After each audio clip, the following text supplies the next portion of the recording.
Cette émission est une production de la télévision régionale des Moulins.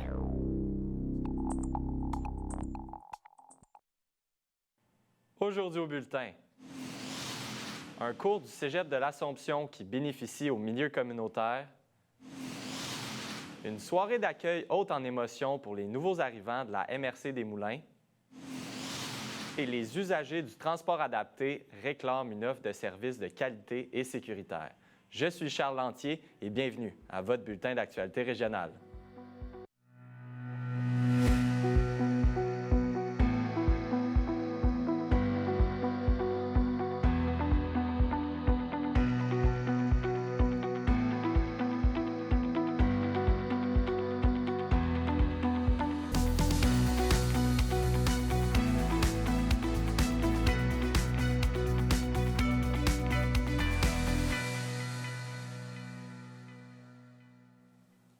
Bonjour, Mesdames, Messieurs.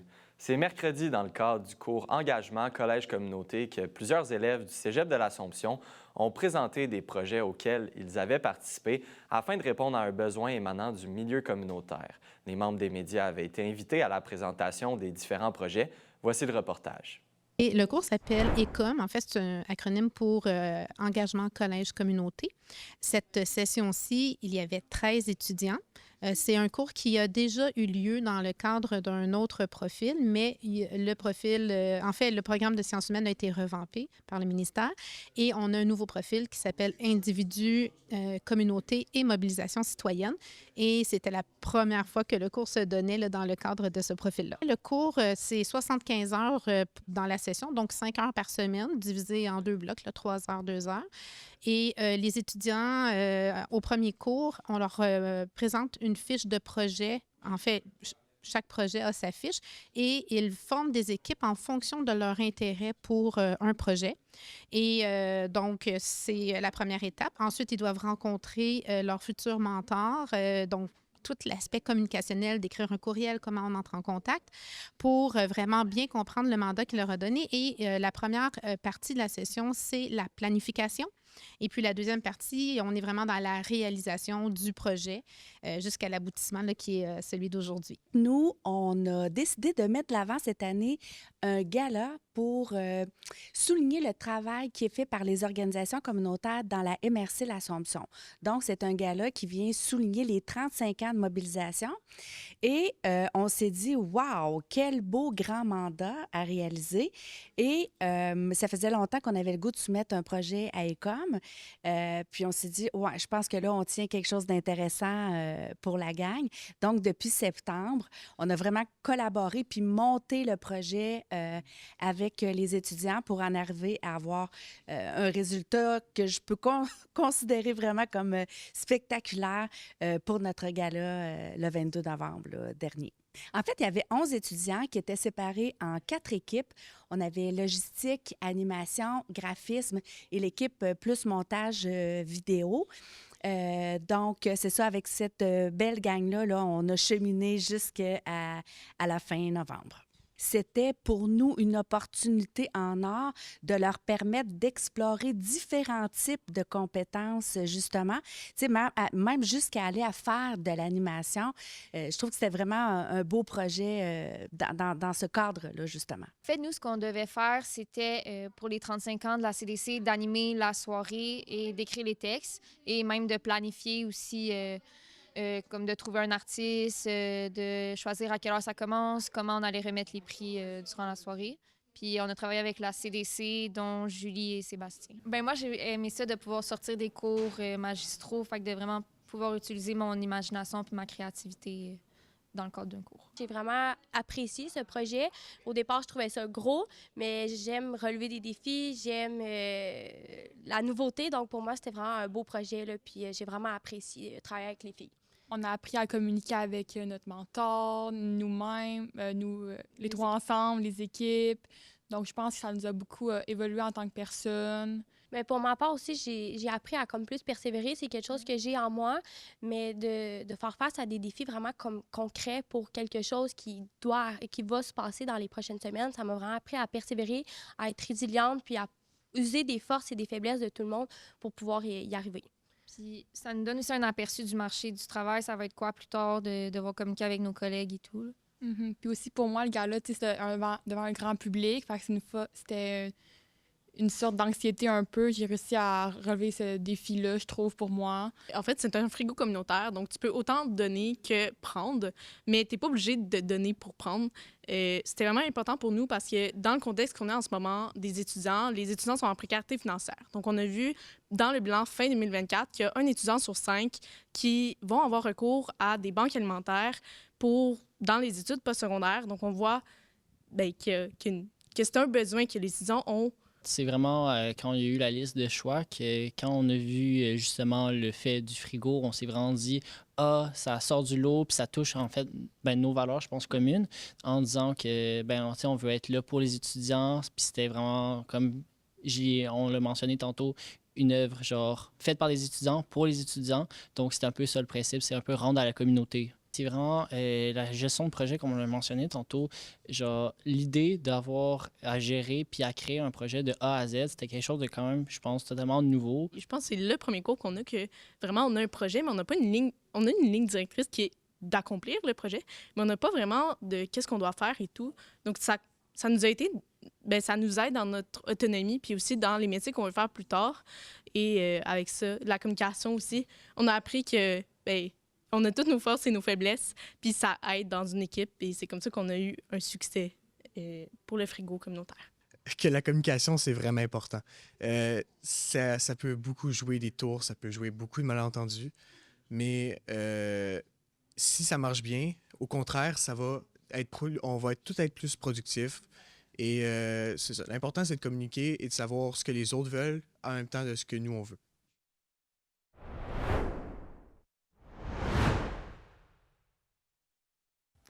Cette semaine, à Vue d'ici, nous analysons l'impact de la réduction des cours de francisation dans notre région.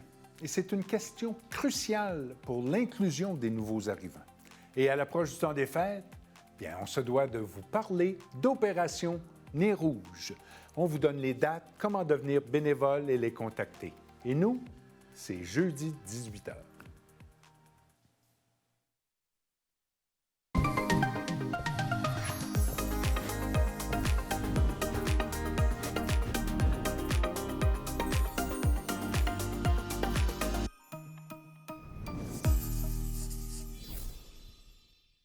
Du nouveau à TVRM. Regardez toute la programmation en continu sur tvrm.ca/en direct. Que vous soyez fan de musique, de culture ou d'actualité, ne ratez pas cette chance de suivre les événements et les personnalités de votre région. Bonjour, je m'appelle Jeanne. Je porte une jambe artificielle tous les jours pour marcher et courir. L'Association des amputés de guerre me donne les prothèses dont j'ai besoin pour faire du basketball, du soccer et de la randonnée en famille. Je peux faire tout ce que j'aime grâce à votre générosité.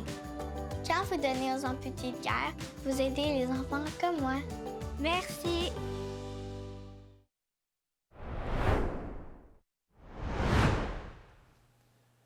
La tendance de l'augmentation des coûts pour la gestion des matières résiduelles n'a pas épargné la MRC de Montcalm.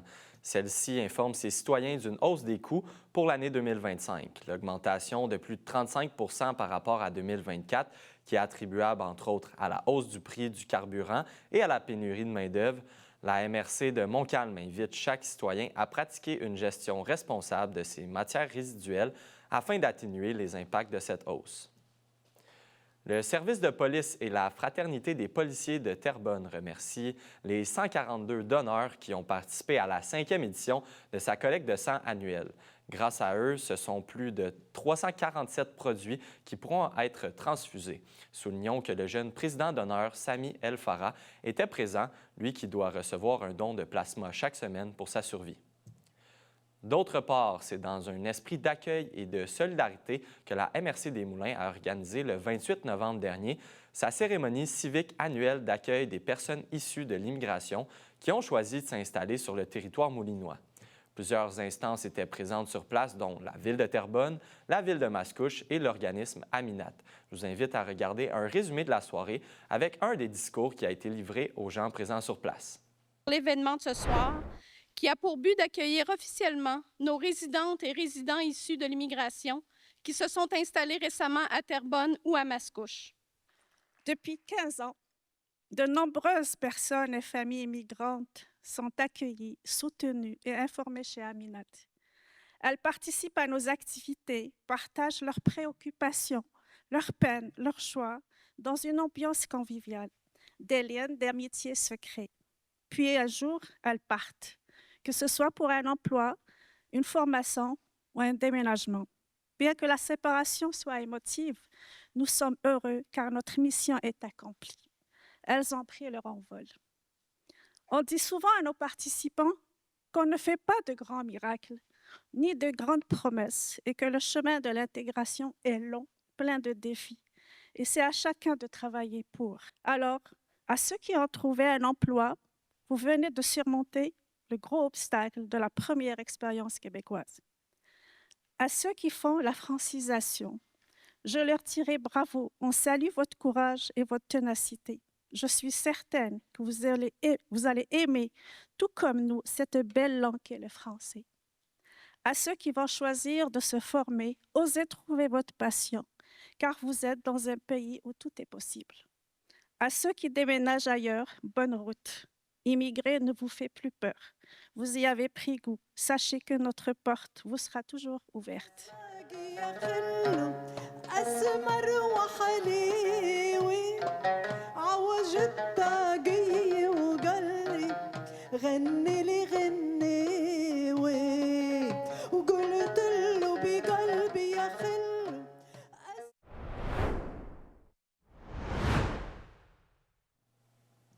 La Ville de Charlemagne a lancé le sondage « C'est mon parc, j'embarque » dans le cadre de l'élaboration de son plan directeur des parcs et espaces verts.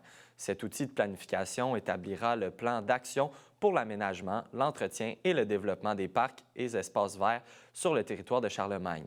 Les citoyennes et citoyens sont donc invités à remplir le sondage pour partager leurs priorités et leurs besoins.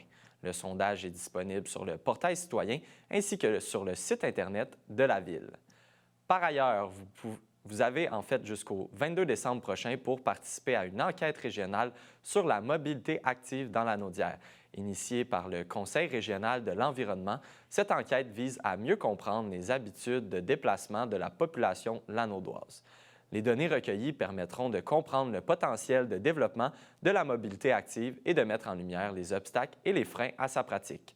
Un tirage au sort de 250 $ sera effectué parmi les participants. Vous pouvez accéder à l'enquête via le site Internet du CREL. De notre côté, on s'arrête pour une pause. Au retour, il est question de l'opération nationale concertée ciblant la capacité de conduire affaiblie par l'alcool ou la drogue.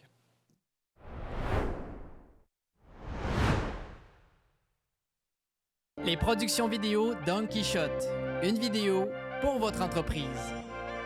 Un studio tout équipé, spécialisé. Vos valeurs, votre organisme. Nous avons aussi le service de drone qui vous permettra de prendre des plans de vue les plus spectaculaires. Ainsi que notre service de streaming web pour prendre vos directs. Rapide, unique, Don Quichotte. Créons ensemble la vidéo qu'il vous faut.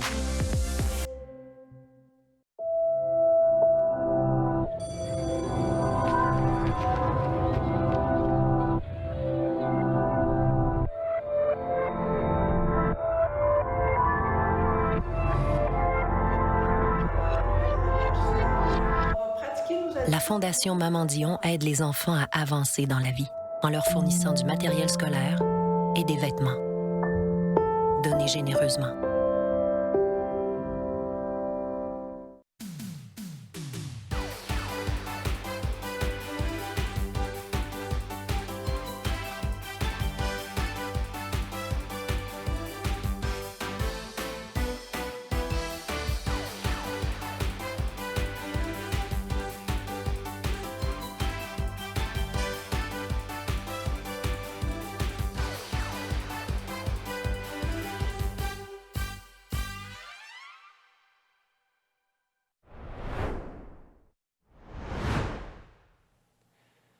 Du 29 novembre 2024 au 2 janvier 2025, les services de police du Québec intensifient leurs interventions dans le cadre de l'opération nationale concertée ciblant la capacité de conduire affaiblie par l'alcool ou la drogue. Pour en parler, je reçois Héloïse Cossette, sergente et agente d'information pour la Sûreté du Québec. Bonjour. Bonjour, Monsieur Lantier. Tout d'abord, parlez-moi de cette opération.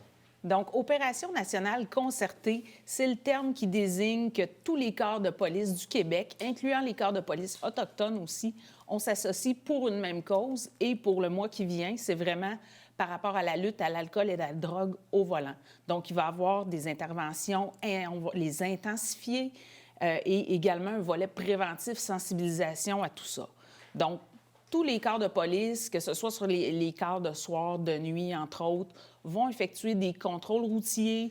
C'est demander aux équipes d'en faire de façon régulière, là, vraiment quotidiennement même.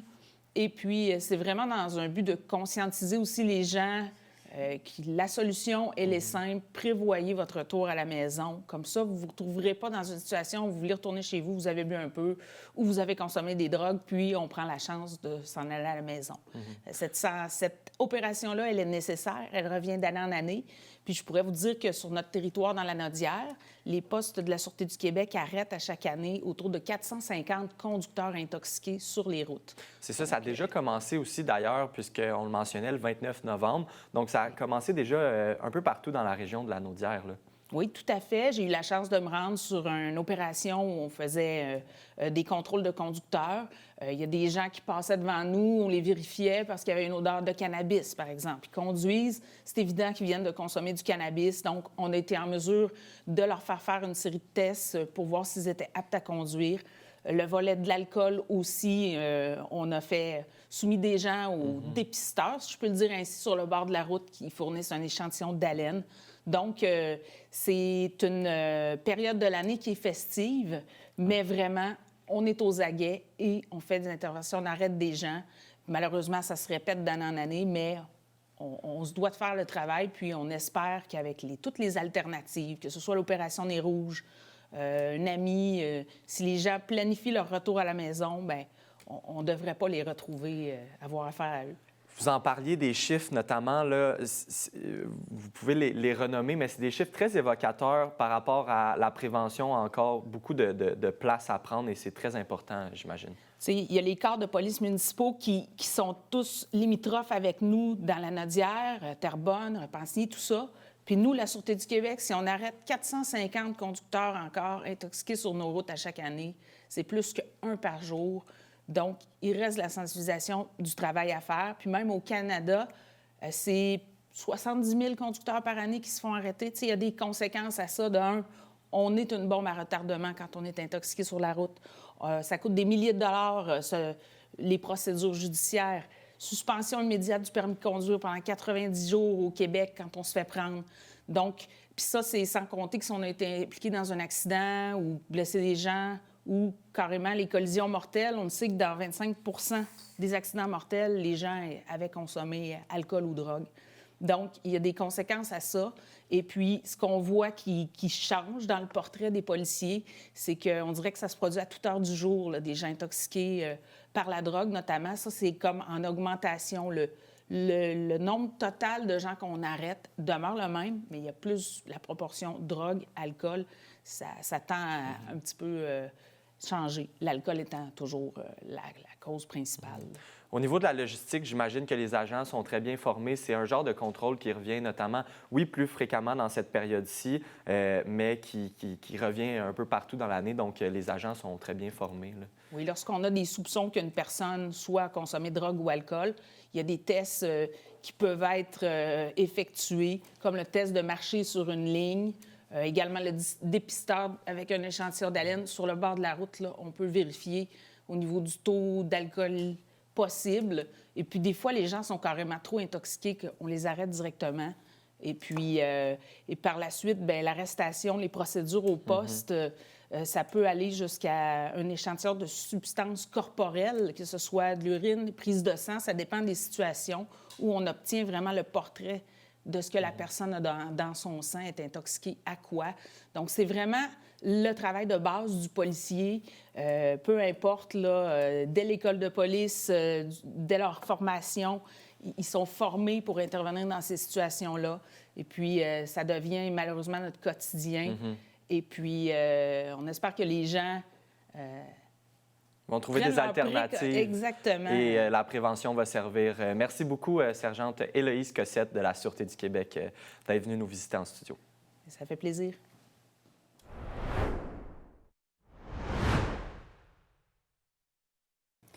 Fibreux est de retour pour une deuxième saison. Chaque semaine, j'aurai l'opportunité de m'entretenir avec des entrepreneurs qui possèdent tous des parcours différents.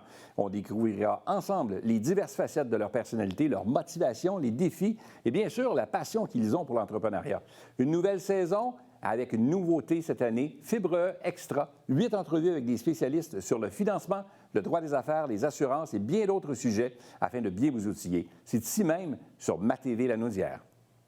Bonjour, je m'appelle Jeanne. Je porte une jambe artificielle tous les jours pour marcher et courir. L'Association des amputés de guerre me donne les prothèses dont j'ai besoin pour faire du basketball, du soccer et de la randonnée en famille. Je peux faire tout ce que j'aime grâce à votre générosité.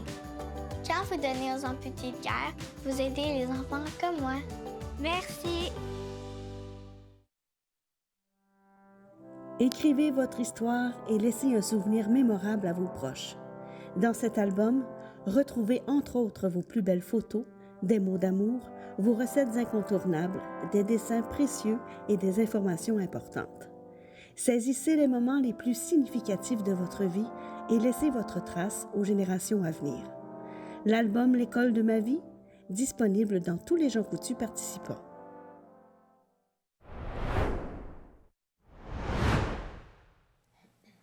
Le 3 décembre dernier marquait la Journée internationale des personnes handicapées. Pour l'occasion, près d'une centaine de personnes se sont réunies en présentiel à l'hôtel Château-Joliette et en visioconférence pour assister à une conférence de presse majeure portant sur le transport adapté. Pour en parler, je reçois Nathalie Savard, directrice du regroupement des usagers de transport adapté de Lanaudière. Bonjour. Bonjour, M. Lantier. Tout d'abord, parlez-moi de cette conférence de presse. De quoi il était question? En fait, ce fut un moment extraordinaire parce que la voix des quelques 8500 utilisateurs du transport adapté de la région, de tous les transports adaptés de la région de Lanaudière a résonné haut et fort. Dans le fond, ils interpellaient de façon urgente le gouvernement pour qu'il rétablisse une offre de transport de qualité et sécuritaire parce qu'ils ont vécu des coupures de services et les 5 services dans la région, vraiment, il y a de la dégradation qu'on ressent et qu'ils vivent sur le terrain au quotidien. C'est important de rassembler tous ces gens-là ensemble pour s'adresser aux différentes instances gouvernementales.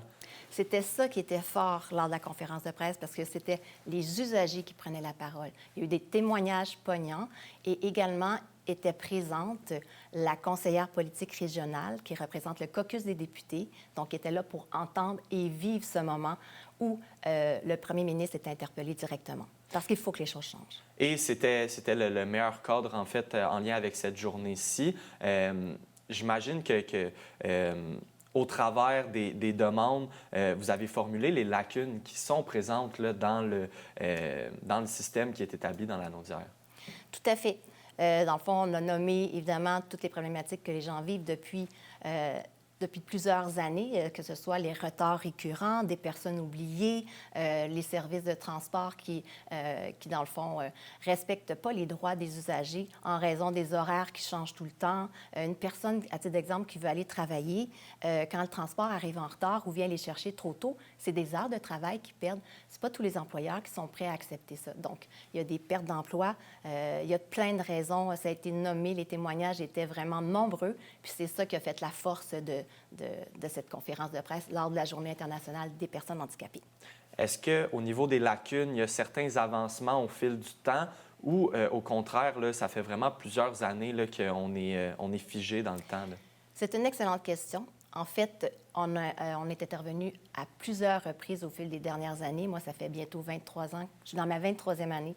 Donc, les services, les députés, les élus, les conseils des maires, le premier ministre, les différents ministères sont interpellés sur la problématique, et il n'y a rien qui bouge. Absolument rien. On a fait tous les leviers possibles. Les usagers sont venus aussi prendre la parole à ce moment-ci de la journée du 3 décembre pour dire ça suffit, nous aussi, on va prendre en main le leadership de nos droits et on va venir adresser au premier ministre ce qu'on demande, respecter nos droits de vivre notre vie comme tout le monde. Et pour ça, ça passe par le vecteur du transport adapté qui est là pour permettre l'intégration scolaire, professionnelle et sociale. Je rappelle ce chiffre, 8 500 utilisateurs des 5 services de transport adaptés dans la région de la Naudière. C'est un gros chiffre et j'imagine que le transport adapté doit avancer pour permettre à ces personnes d'être autonomes. Tous les services doivent se développer en fonction des besoins grandissants de la population. Il y a le vieillissement de la population, mais c'est pas vrai que les personnes handicapées sont nombreuses et c'est pas vrai qu'ils vont devenir, on va leur demander de demeurer chez elles parce qu'on demande d'optimiser les services. Ça équivaut à couper des services et c'est ça qu'on vit dans notre région. Et ça veut dire que les gens vont vivre de l'isolement. Ils vont tomber éventuellement malades. C'est pas ce qu'on veut. Le transport adapté est là. C'est provincial. Il y a des politiques, des lois qui régissent ce transport-là. C'est un droit. C'est le seul mode de transport pour les personnes handicapées qu'elles ont pour se déplacer, alors que nous, on a d'autres opportunités, mais pas elles. Donc, quand il y a des coupures, quand il y a des diminutions de services, quand éventuellement il y a des problématiques qui se vivent dans la gestion d'un transport, ça l'affecte la vie des usagers. Ils ont des préjudices suite à ça. Donc, il faut que ça se développe. Il faut que le financement soit adéquat aussi pour répondre aux besoins grandissants. Merci beaucoup. Nathalie Savard, directrice du RUTAL, très appréciée pour votre passage en terminant. Oui, je voulais juste pour les mesures, dans le fond, précises qu'on demandait au gouvernement. Ça serait en bien 10 secondes. D'accord. Mettre en place un programme de formation gouvernementale pour tous les chauffeurs de transport adapté. Adapter le financement du programme de subvention au transport adapté. Instaurer un ombudsman provincial pour le transport adapté, pour les plaintes, qu'elles soient traitées de façon impartiale et équitable, et créer un programme gouvernemental de recrutement de chauffeurs, parce qu'il y a une pénurie de chauffeurs en raison de la loi 17 que le gouvernement a mis en place. Et puis assurer une interrégionalité en transport adapté dans la région de la Naudière. Désolée. Super. Ben non, merci beaucoup d'avoir mentionné tous ces points et merci de votre passage en studio. Merci à vous.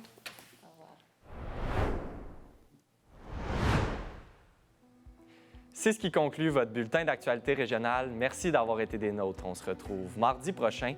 D'ici là, vous pouvez consulter le site Internet de TVRM ou encore notre chaîne YouTube afin de voir ou revoir nos émissions. Restez à l'antenne puisque c'est Fibre qui suit, animé par Pierre Berthiaume. À bientôt.